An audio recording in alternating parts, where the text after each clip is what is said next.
Bonjour à tous.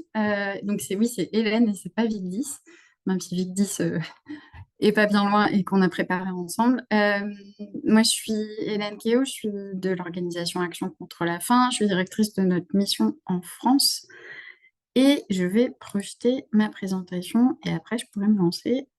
Et, euh, hop. Est-ce que ça passe bien là? C'est parfait. Ok, super. Alors effectivement, l'idée, c'était d'être complémentaire aussi et de continuer à se rapprocher de plus en plus des personnes, d'une certaine manière, et des premiers concernés par ces enjeux de précarité alimentaire, et de vous parler d'une méthode ou de la méthode de l'aller vers, sachant que c'est plus une démarche qu'une méthode en tant que telle, et essayer de vous illustrer ça par quelques exemples concrets. Et je pense que c'est assez complémentaire de toute façon avec les présentations précédentes. En fait, pourquoi on parle d'aller vers dans ces enjeux de mieux comprendre et mieux diagnostiquer la précarité alimentaire? On l'a un peu évoqué, mais le premier enjeu, c'est de compléter ou de dépasser certaines limites des données qui peuvent être existantes en termes statistiques, par exemple.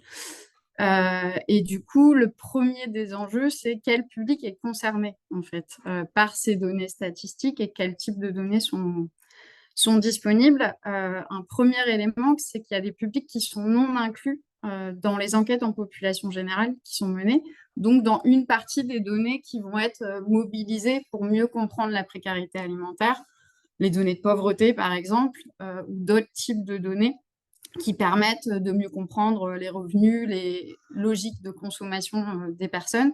Ces publics-là qui ne sont pas inclus dans les enquêtes en population générale, c'est notamment les publics qui sont sans domicile fixe. Et cette catégorie-là, elle va plus loin que les personnes à la rue, parce qu'elle inclut aussi, et je laisserai les éventuels spécialistes dans la salle me compléter, mais parce qu'elle inclut aussi, par exemple, les personnes hébergées en collectivité. Qu'elle peut aussi inclure, ou justement ces enquêtes peuvent aussi ne pas inclure des populations qui sont dans les DROM ou dans les territoires d'outre-mer. Et du coup, ça fait un assez large public qui n'est pas forcément reflété et inclus dans ces enquêtes en population générale et donc dans les statistiques qu'on souhaite mobiliser pour mieux comprendre ces phénomènes de précarité alimentaire. Ça, c'est un premier élément qui, du coup, est derrière aussi le pourquoi, la nécessité d'aller plus loin et de le confronter au terrain ou d'aller vers les publics concernés. Le deuxième élément, c'est qu'il y a des données qui sont non disponibles à certains niveaux de territoire. Dans la conversation, là, par exemple, et dans les questions en même temps que Marie présentait leur outil, il y avait, je crois, Nicolas qui a répondu en disant les données sur la qualité de l'offre alimentaire ne sont pas accessibles et disponibles au niveau des communes. Quid des données au niveau des arrondissements ou des quartiers, par exemple? Toutes les données ne sont pas forcément mobilisables et du coup, ça veut dire qu'on a en tout cas une nécessité d'aller chercher des données qui ne sont pas disponibles automatiquement ou plus facilement en termes statistiques. Après, il y a des enjeux autour de quelles informations sont collectées. De la même manière, on l'a déjà évoqué précédemment, mais les indicateurs qu'on arrive à mobiliser assez systématiquement jusqu'à maintenant, même si c'est en train d'évoluer sur cet enjeu de précarité alimentaire, ça a été pendant longtemps le nombre de personnes qui allaient à l'aide alimentaire. Et ou des enquêtes qui ne sont pas si régulières que ça, qui permettaient de mesurer des niveaux d'insécurité alimentaire au niveau des populations. Donc, nous, ce qu'on essaye aussi de faire, et avec plein d'autres, et entre autres dans ce groupe de travail du Cocolupa auquel on a fait référence, c'est de réfléchir à quels indicateurs de mesure de l'insécurité alimentaire peuvent être intéressants à mobiliser au-delà des indicateurs qui vont être des proxys, y compris ceux qu'on a présentés dans l'outil de la chaire, et des indicateurs plus spécifiques, et j'y reviendrai avec des exemples concrets qui nous permettent de mesurer le niveau de criticité aussi de cette précarité alimentaire et des enjeux qui sont derrière. Donc, il y a des vraies réflexions, il y a quand même une évolution dans les dernières années, il y a un groupe de travail, enfin, il y a un projet de recherche, par exemple, qui est mené par Antoine Bernard de Raymond à l'Université de Bordeaux, qui du coup veut travailler sur ces enjeux de mesure de l'insécurité alimentaire pour intégrer dans les enquêtes de l'INSEE notamment des modules plus spécifiques pour qu'on ait plus de données consolidables sur ces enjeux en tant que tels. Mais pour l'instant, on est sur une évolution progressive, on va dire, de l'intégration de ça. Le CREDOC a aussi intégré un nouveau module dans son enquête consommation alimentaire qui permet d'avoir une mobilisation de données et un comparatif avec, qui permettra d'avoir un comparatif avec des évolutions annuelles. Mais voilà, c'est encore des éléments qui ne sont pas forcément systématisés. Et après, il y a de nombreux éléments qui ne vont pas être documentés ou qui sont plus complexes à documenter dans de la statistique en tant que telle ou dans du quantitatif. Et du coup, ça, c'est plus les notions de parcours alimentaire, les notions de barrières plus spécifiques pour les publics. C'est quoi les barrières spécifiques pour tel ou tel public? C'est quoi les barrières spécifiques pour des personnes vivant à l'hôtel? C'est quoi les barrières spécifiques pour les personnes qui vont vivre à la rue ou qui vont vivre dans des centres d'hébergement, etc., etc. Après, tout ce qui n'est pas aussi métable en chiffres, en tout cas métable en statistiques et présent dans les statistiques, mais de la même manière, Marie l'a souligné, c'est les ressentis des personnes, leur satisfaction, leurs attentes, leur stratégie d'adaptation spécifique, tout ce qui va amener une capacité à écouter et comprendre la complexité, en fait, à comprendre ce qu'il y a derrière la complexité de ces phénomènes, parce que cet enjeu de précarité alimentaire, un des défis, c'est qu'il est forcément multifactoriel, qu'il y a différents éléments qui vont jouer sur la précarité alimentaire des personnes et qui vont être relatifs à tous les éléments qu'on a listés précédemment, l'environnement alimentaire, le niveau de revenu, etc. Mais tout ça va jouer d'une manière différente selon les personnes et selon aussi leur environnement et leur capacité et leur stratégie d'adaptation. Donc, c'est vraiment cette logique-là derrière la Lever, c'est aussi de dire une nécessité de donner la parole à tous et toutes, d'écouter et de comprendre la complexité et éventuellement de confirmer, infirmer les hypothèses nées des données statistiques ou des données qu'on peut avoir accessibles. Un autre élément qu'on a souligné auparavant, mais qui du coup justifie aussi la nécessité d'aller vers, c'est la logique de non-recours. Alors j'ai remis, mais je vais passer assez rapidement la définition par l'Odenor sur le non-recours, mais de facto, le non-recours fait qu'on ne peut pas, par exemple, se limiter à aller faire une enquête dans les centres de distribution alimentaire pour comprendre la précarité alimentaire. A priori, selon une des dernières études justement consolidées et accessibles, qui est l'étude de l'ANSES, on était sur 8 millions de personnes en précarité alimentaire en France, c'est sans doute plus maintenant. Et l'enquête de l'INSEE en 2021 estime qu'on est entre 2 à 4 millions de personnes qui sont bénéficiaires de l'aide alimentaire. Donc, on a de toute façon ce gap-là. Et ce gap-là, en termes de compréhension de ce non-recours, il y a plein de facteurs potentiels et de types de non-recours. Et pour comprendre ça, bien entendu, il faut qu'on aille ailleurs que sur les lieux d'aide alimentaire pour comprendre le non-recours. Donc, c'est aussi pour ça qu'il faut aller vers des publics qui ne vont pas forcément venir, qui ne vont pas forcément demander, mais comprendre leur situation, c'est aussi comprendre leurs besoins. Et pour comprendre leurs besoins, du coup, il faut aller vers ces publics-là.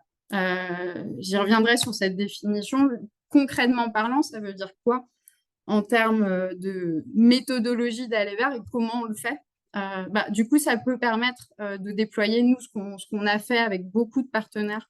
Et je reviendrai sur des exemples précis, mais ce qu'on fait avec beaucoup de partenaires de l'aide alimentaire comme plein d'autres partenaires, c'est de déployer des enquêtes terrain qui sont mobilisées en formant des bénévoles pour aller écouter les personnes et déployer des questionnaires et ou des temps d'échange plus qualitatifs pour essayer de mesurer très concrètement sur le terrain des indicateurs spécifiques, notamment de sécurité alimentaire. Donc, par exemple, l'indicateur de suffisance alimentaire, c'est bien il est intégré, par exemple, dans les enquêtes du CREDOC au niveau national.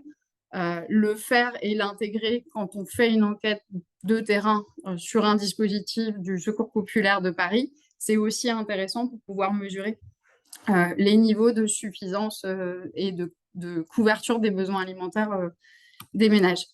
L'autre intérêt de ces enquêtes, et c'est un peu en lien avec les verbatim qu'on montrait tout à l'heure aussi, c'est mesurer des informations plus qualitatives et mettre de la complexité et aller vers une connaissance plus fine des besoins. Je vous ai mis quelques exemples là, dont un verbatim et un petit extrait d'un des rapports qu'on a pu faire autour, par exemple, de l'approvisionnement. L'approvisionnement en nourriture, là, on parle de publics qui sont notamment des publics qui vivent à l'hôtel. C'est intéressant d'aller auprès d'eux pour, avec eux, voir leur stratégie d'approvisionnement qui vont être du coup un recours ou un multi-recours à l'aide alimentaire pour 69% d'entre eux, un recours qui va être complémentaire aux achats en supermarché. Bien entendu, dans le document, il y a plus de détails sur dans quel type de supermarché et quel type d'offres alimentaires les personnes peuvent trouver. Mais du coup, d'aller plus loin et d'essayer d'affiner sur cette complexité-là. Dans le verbatim, on voit aussi, par exemple, le fait que si la personne ne mange pas beaucoup de fruits, c'est plus une habitude dans son parcours alimentaire que forcément une question d'accessibilité ou non. En tout cas, ce n'est pas le premier élément que la personne va ramener et va soulever par rapport à cet enjeu de diversité alimentaire. Voilà, donc ces éléments-là qui peuvent être intéressants quand on va concrètement parlant, parler aux gens, justement, et parler aux personnes concernées pour mieux comprendre les enjeux. Alors, l'aller vers la clé, en fait, une des clés, c'est selon ce que je veux creuser, documenter, identifier les acteurs et les lieux qui vont être clés pour creuser ces éléments-là. Donc, ça peut passer, et on l'a fait, nous, on a fait des enquêtes, et ces acteurs-là le font aussi, notamment les Restos du Cœur avec leur observatoire. Je vous conseille la dernière enquête qu'ils ont faite sur les effets de l'aide alimentaire. Mais du coup, si je veux creuser certains éléments, ce n'est pas inintéressant de déployer des enquêtes ou des temps d'échange sur les lieux d'aide alimentaire. Parce que ça me permet de comprendre aussi et que je peux analyser avec eux pourquoi ils viennent ici et pas ailleurs, quelles stratégies ils ont adoptées, est-ce que quand ils ont décidé ou pas décidé d'ailleurs de venir à l'aide alimentaire, le pourquoi, est-ce que leur situation s'est aggravée ou pas, quels étaient les blocages qu'ils avaient auparavant et quelle est leur situation actuelle et aussi leurs attentes et la couverture effective de leurs besoins. Donc il y a plein d'éléments qui peuvent être creusés sur ces lieux-là. On peut aussi passer avec des acteurs qui vont être des acteurs beaucoup plus localisés ou beaucoup moins visibles que les têtes de réseau de l'aide alimentaire. Il y a énormément de collectifs citoyens, il y a énormément d'associations de proximité qui font d'une manière ou d'une autre une aide sous forme matérielle ou sous forme financière pour couvrir les besoins alimentaires des personnes. Il y a aussi énormément de structures qui vont être des associations de quartier, des centres sociaux, qui vont être ceux qui connaissent le mieux les publics qui vont être en précarité, dont des publics, et j'y reviendrai sur un exemple concret, qui ne vont pas forcément à l'aide alimentaire, ce qui ne veut pas dire qu'ils n'ont pas des besoins et qu'ils ne sont pas en situation de précarité. Et après, la liste, elle est longue et je ne vais pas lire l'entièreté, mais l'idée, c'est aussi de réfléchir, est-ce que en allant travailler avec un public qui travaille avec des étudiants spécifiquement, ça me permettra de capter des personnes qui ne sont pas forcément représentées dans les données que j'ai de disponibles. Est-ce que aller travailler avec des acteurs de l'hébergement, du logement, des accueils de jour, des acteurs de l'insertion économique, des acteurs de la petite enfance, de la santé, ça peut me permettre d'accéder et de réfléchir avec des personnes concernées par la précarité qui ne sont pas forcément reflétées dans mes données ou qui sont reflétées mais sur lesquelles je voudrais mieux comprendre les enjeux. Il y a aussi des lieux clés qui peuvent être identifiés. Les gares, les restaurants, les magasins dits communautaires. Alors, derrière communautaire, il peut y avoir, par exemple, on a un enjeu très fort sur une difficulté d'accès au logement pour la communauté afghane. Et on sait qu'on a une proportion importante d'Afghans à la rue. Du coup, où se retrouvent ces personnes pour pouvoir mieux comprendre la réponse ou non à leurs besoins alimentaires, quels dispositifs ils fréquentent, etc. Les gares, c'est des lieux de passage. Les bureaux de poste, c'est des lieux qui sont cruciaux au niveau des zones rurales, entre autres. Et du coup, ces bureaux de poste, ils sont un lieu de potentielle rencontre d'une diversité de publics, dont des publics en précarité alimentaire. Des personnes clés pour identifier des personnes isolées en précarité alimentaire. Est-ce que les gardiens d'immeubles ou des agents d'accueil dans différents types de services ne sont pas les meilleures personnes? Des actions par des pairs, des identifications par des pairs, et là aussi je vais vous donner un exemple concret. Ça peut être la meilleure manière d'accéder à des publics et de déployer des enquêtes concrètes ou des temps d'échange qui complètent vos données.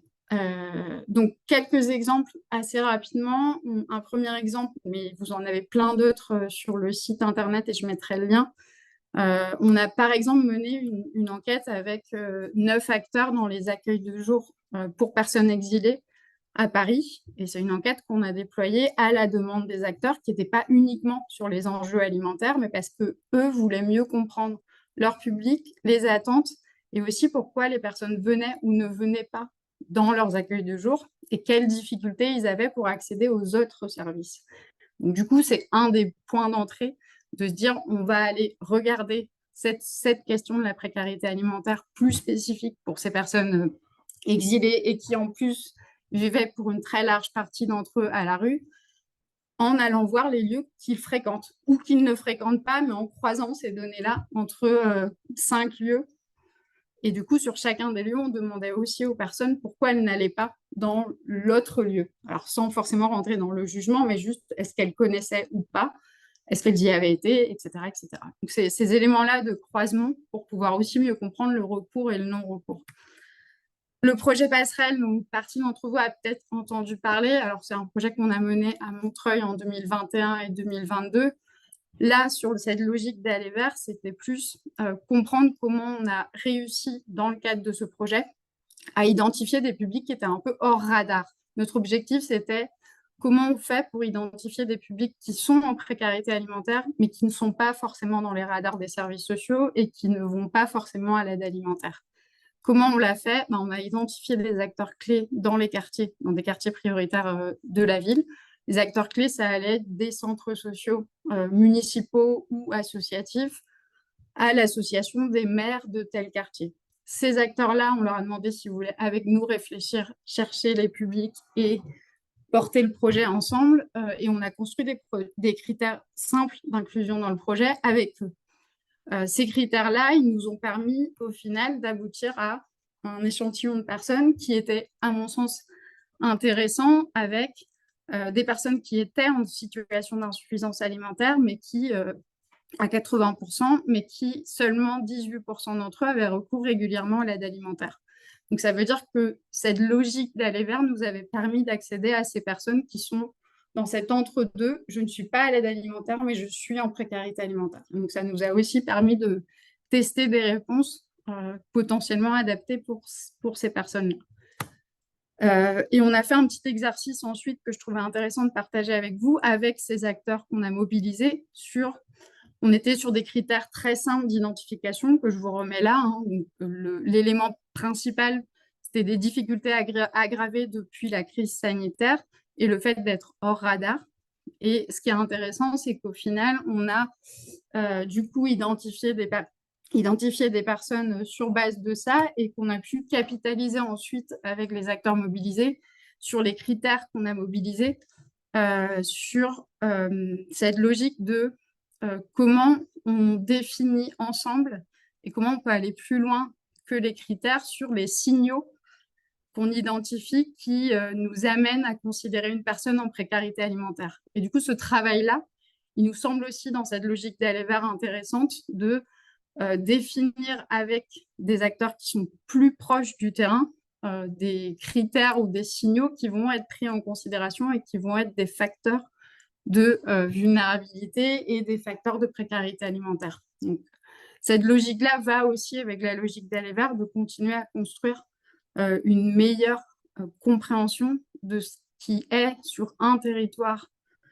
pour certains types de publics, des facteurs qui vont jouer plus ou moins fortement sur la précarité alimentaire.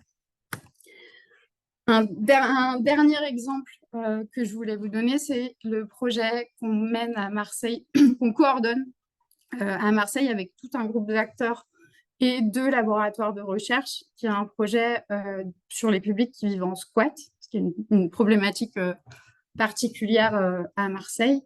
Ce projet-là, il mobilise une méthodologie, donc c'est un projet de diagnostic sur les situations de vie en squat à Marseille. Les 2 laboratoires de recherche qui travaillent avec nous, c'est le CESTIM et j'oublie le deuxième, mais je vais m'en rappeler, je vous le dirai, je vous l'écrirai. Mais du coup, ces 2 laboratoires de recherche, ils nous aident entre autres à mobiliser et à mettre en place une méthodologie qui n'est pas radicalement nouvelle parce qu'elle a été utilisée une fois déjà à Marseille, mais qui est assez innovante pour justement aller vers des publics qui sont réellement hors radar, des publics qui sont difficilement accessibles. Dans ces publics en squat, il y a des publics qui sont potentiellement très difficilement accessibles avec des logiques, y compris de domination et de réseaux qui vont faire que, et de situations administratives qui est complexe pour ces personnes, qui vont faire qu'on est plutôt sur des personnes qui vont être en nécessité de ne pas être visibles ou qui vont être mis en position de ne pas être visibles. Donc, cette logique-là de méthodologie de capture-recapture, c'est une méthodologie qui va mobiliser en fait un effet boule de neige. La logique, c'est même plus loin que l'aller vers, c'est le ramener vers. On trouve des interlocuteurs, on trouve des personnes clés qui vont nous permettre d'identifier les personnes et de les ramener un tout petit peu plus proches de nous pour pouvoir mener notre diagnostic et pour pouvoir mieux comprendre leur situation. Ça se passe en plusieurs étapes, en fait. L'idée, c'est de mobiliser des acteurs clés qui sont pertinents par rapport à ces publics. Eux vont distribuer à toutes les personnes qui connaissent concernées par la situation et qui pourraient être des publics à impliquer dans l'enquête de terrain. Ils vont distribuer des objets. Alors, ce qu'on appelle objet unique, c'est un objet qui peut être facilement reconnaissable et pas forcément facilement duplicable. Eux vont distribuer tout ça.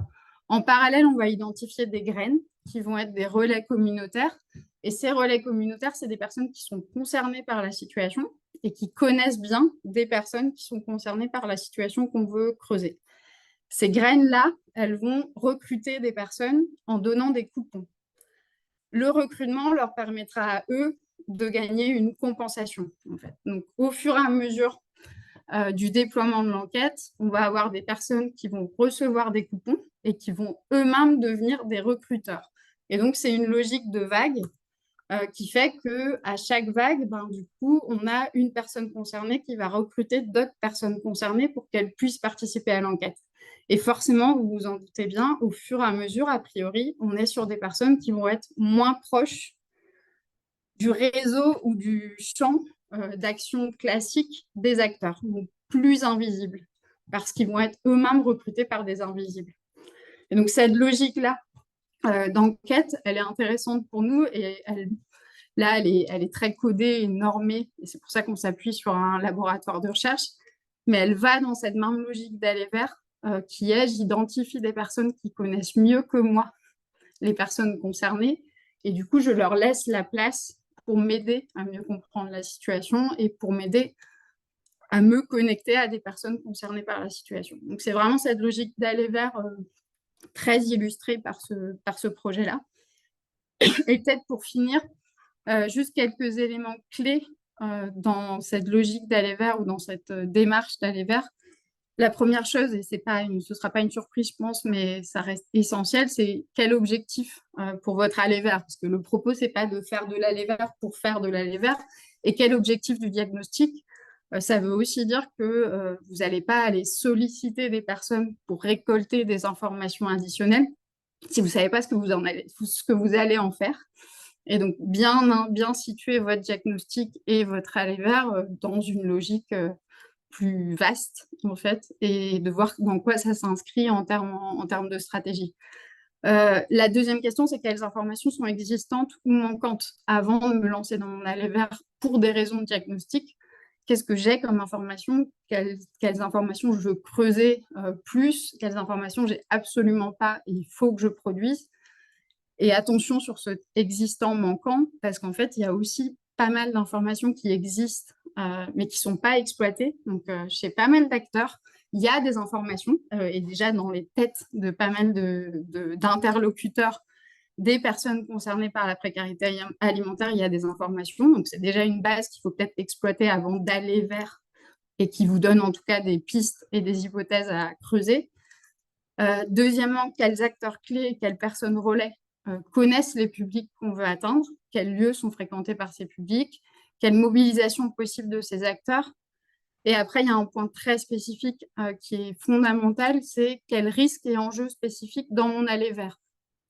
Est-ce qu'il y a un enjeu de confidentialité plus important pour les publics auprès desquels je vais aller, en fait, de les rassurer sur la confidentialité des données, de m'assurer que l'échange de données entre acteurs impliqués dans la collecte de données est effectivement respecté, que le lieu où je vais déployer l'enquête est un lieu qui est bien pensé par rapport à des éventuels enjeux de confidentialité pour les personnes, de ne pas être vu en train de parler à. C'est potentiellement des enjeux sur des enquêtes. La maîtrise de la langue, faire de l'aller-vers si on n'a pas de personne qui parle la langue, qu'elle soit d'ailleurs la langue ou même le langage des signes, si on peut être confronté à des personnes sourds et malentendants, en tout cas qui n'ont pas les codes ou les capacités à interagir, ça va être des enjeux très forts de qualité de ce que vous allez pouvoir faire et même potentiellement de risques additionnels dans le déploiement de l'enquête. Est-ce qu'il y a des craintes et des attentes particulières des publics? Est-ce qu'il y a des biais possibles? Bien entendu, si une enquête est faite par quelqu'un qui est à la fois porteur d'une action vers le public et qui pose des questions sur cette action, c'est sûr qu'il y a des biais qu'il faut prendre en considération et donc voir comment on peut le croiser avec peut-être quelqu'un d'externe qui est présent. Les besoins non couverts et l'orientation, aller vers, ça veut aussi dire découvrir des situations dans lesquelles potentiellement vous allez avoir plusieurs types de besoins non couverts et des demandes de la part des personnes par rapport à ces besoins non couverts. Donc, ça veut aussi dire se préparer à répondre à des demandes d'aide ou se préparer à être confronté à des situations avec des enjeux, par exemple, de protection qui, du coup, nécessitent d'avoir une part de réponse quand vous déployez votre aller vers. Se poser la question de la méthodologie adaptée et surtout se dire que le diagnostic, c'est seulement le début et que l'aller vers, c'est plus une démarche. Et l'aller vers, à notre sens en tout cas, c'est aussi une des bases de l'aller vers dans le cadre d'un diagnostic. C'est aussi une des bases de la co-construction et de la démocratie alimentaire, de redonner la parole à et d'aller vers les personnes avant même qu'il y ait forcément une demande faite et de leur proposer. Il y a vraiment cette notion de consentement qui est aussi essentielle, de leur proposer de réfléchir ensemble à telle ou telle situation. Donc voilà, globalement, c'est ça qu'on met, nous, en partie derrière l'aller vers. Et là aussi, c'est absolument pas une vérité est totalement aboutie. Vous pouvez regarder sur notre site plusieurs exemples de partenariats qu'on a pu faire avec différents types d'acteurs pour essayer d'aller dans cette logique-là. Et du coup, ouverte aux questions s'il y en a.